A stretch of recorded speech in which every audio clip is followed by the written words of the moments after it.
ഇറാനെതിരായ സൈനിക നടപടി വ്യാപിപ്പിക്കുമെന്ന പുതിയ ഭീഷണിയുമായി അമേരിക്കൻ പ്രസിഡന്റ് ഡൊണാൾഡ് ട്രംപ് രംഗത്ത്. ചർച്ചകൾക്കും ധാരണകൾക്കും വഴങ്ങിയില്ലെങ്കിൽ പ്രൊജക്ട് ഫ്രീഡം ഉൾപ്പെടെയുള്ള നടപടികൾ വ്യാപിപ്പിക്കുമെന്നാണ് മുന്നറിയിപ്പ്. ചർച്ചകൾ അടുത്തയാഴ്ച ഇസ്ലാമാബാദിൽ പുനരാരംഭിച്ചേക്കുമെന്നാണ് വിവരം. ഇറാൻ മുന്നോട്ട് വയ്ക്കുന്ന നിലപാടനുസരിച്ചായിരിക്കും ഇത്. ഹോർമൂസിൽ പൊട്ടിപ്പുറപ്പെട്ട സംഘർഷം വീണ്ടും ചർച്ചകൾക്കുള്ള സാധ്യതകളെ ബാധിച്ചിട്ടുണ്ട്.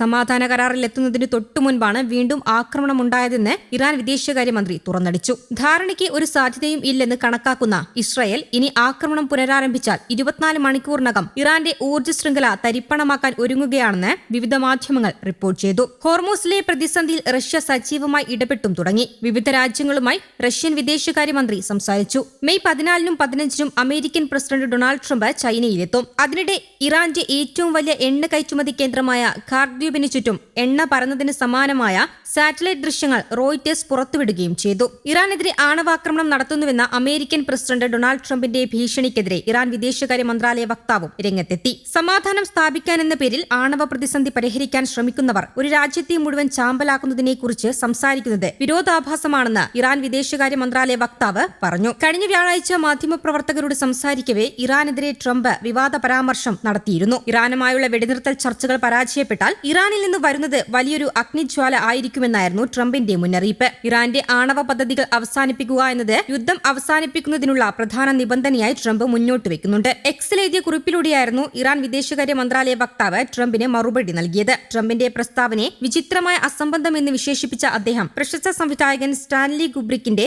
1964 ആക്ഷേപഹാസ്യ ചിത്രം ഡോക്ടർ സ്ട്രേഞ്ച് ലവ് എന്ന സിനിമയിലെ ഒരു രംഗവും പോസ്റ്റിനൊപ്പം പങ്കുവച്ചു. അബദ്ധവശാൽ സോവിയറ്റ് യൂണിയനുമേൽ അമേരിക്ക ആണവാക്രമണം നടത്തുന്നതും അത് തടയാൻ ശ്രമിച്ചിട്ടും പരാജയപ്പെടുന്നതും പ്രമേയമാക്കിയുള്ള യുദ്ധവിരുദ്ധ സിനിമയാണ് ഡോക്ടർ സ്ട്രേഞ്ച് ലവ്. ട്രംപിന്റെ ഭീഷണി ലോകത്തെ വലിയൊരു വിപത്തിലേക്കാണ് നയിക്കുക എന്ന സൂചനയാണ് ഈ സിനിമയിലെ രംഗം പങ്കുവച്ചതിലൂടെ ഇറാൻ നൽകുന്നത്. ഏതെങ്കിലും തരത്തിലുള്ള അധിനിവേശത്തിനോ പ്രകോപനത്തിനോ മുതിർന്നാൽ തിരിച്ചടിക്കുമെന്നും ഇറാൻ മുന്നറിയിപ്പ് നൽകുന്നുണ്ട്. അതേസമയം തങ്ങൾ സമർപ്പിച്ച 14 ഇന നിർദ്ദേശങ്ങളിൽ ഇന്നലെയോടെ മറുപടി നൽകണമെന്ന US സ്റ്റേറ്റ് സെക്രട്ടറി മാർക്കോ റൂബിയോയുടെ മുന്നറിയിപ്പ് ഇറാൻ തള്ളി. നിർദ്ദേശം പഠിച്ചുവരികയാണെന്നും ഭീഷണിയും സമയപരിധിയും അടിച്ചേൽപ്പിക്കുന്നത് അംഗീകരിക്കാൻ കഴിയില്ലെന്നും ഇറാൻ വിദേശകാര്യ മന്ത്രാലയ വക്താവ് പറഞ്ഞു. അതേസമയം ഇറാനുമായുള്ള വെടിനിർത്തൽ മാറ്റമില്ലാതെ തുടരുന്നതായി US പ്രസിഡന്റ് ഡൊണാൾഡ് ട്രംപും കൂട്ടിച്ചേർത്തു. ഹോർമൂസ് കടലിടുക്കിൽ നടന്ന ആക്രമണങ്ങളുടെ പശ്ചാത്തലത്തിലാണ് ട്രംപിന്റെ പ്രതികരണം. എത്രയും വേഗം ഇറാൻ ഒരു കരാറിൽ എത്തണമെന്ന് ട്രംപ് ആവശ്യപ്പെട്ടു. ചിലപ്പോൾ കരാറുണ്ടാകാം, ഇല്ലാതിരിക്കാം. തന്നേക്കാൾ കരാർ ആഗ്രഹിക്കുന്നത് ഇറാൻ തന്നെയാണെന്നും ട്രംപ് കൂട്ടിച്ചേർത്തു. അമേരിക്ക ഒരു ഊർജ്ജ പ്രതിസന്ധിയും നേരിടുന്നില്ല.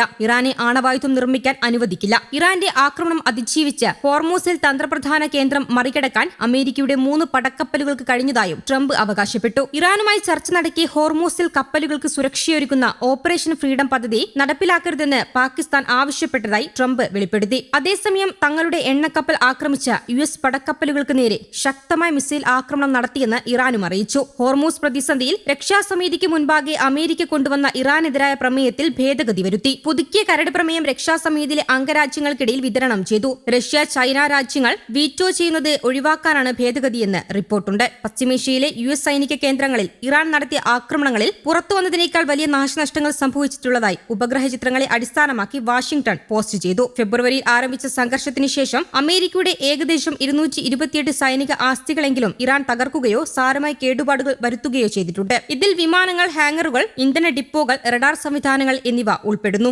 ഫെബ്രുവരി 28-ന് ആരംഭിച്ച യുദ്ധത്തിൽ പശ്ചിമേഷ്യയിലെ 15 US സൈനിക താവളങ്ങളിലായി ഏകദേശം 217 കെട്ടിടങ്ങളും 11 സുപ്രധാന ഉപകരണങ്ങളുമാണ് ആക്രമിക്കപ്പെട്ടതെന്ന് ഉപഗ്രഹ ചിത്രങ്ങളുടെ വിശകലനം സൂചിപ്പിക്കുന്നു. ഖത്തറിലെ അൽ ഉദൈദ് എയർബേസിലെ satellite communication site, Bahrain, Kuwait എന്നിവിടങ്ങളിലെ പാട്രിയറ്റ് മിസൈൽ പ്രതിരോധ സംവിധാനങ്ങൾ തുടങ്ങിയവ ഇതിൽ പ്രധാനപ്പെട്ടവയാണ്. ഇറാന്റെ ആക്രമണങ്ങൾ അതീവ കൃത്യതയുള്ളതായിരുന്നുവെന്നും ലക്ഷ്യസ്ഥാനങ്ങളിൽ കൃത്യമായി പതിച്ചവയാണെന്നും വിദഗ്ധർ വിലയിരുത്തുന്നു.